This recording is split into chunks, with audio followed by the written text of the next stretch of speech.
Finally 5 वर्षापूर्वी मी माझ्या घरी आलो आहे. पण जे 5 वर्षापूर्वी घडलं ते आताही माझ्या कानात कुजबुजते. आता पण जाऊन बघावं लागेल आत.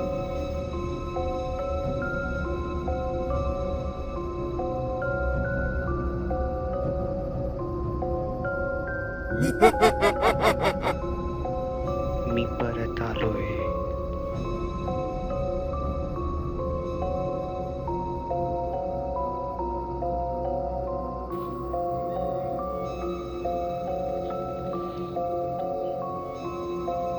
हॅलो राजेश, या घरात नक्की काहीतरी आहे. तुला तर माहीत आहे जे 5 वर्षापूर्वी घडलं काय. तुला तर माहीत आहे 5 वर्षापूर्वी काय घडलं.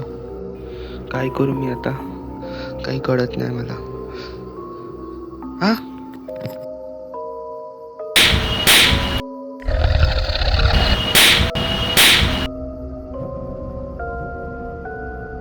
का मारताय मला?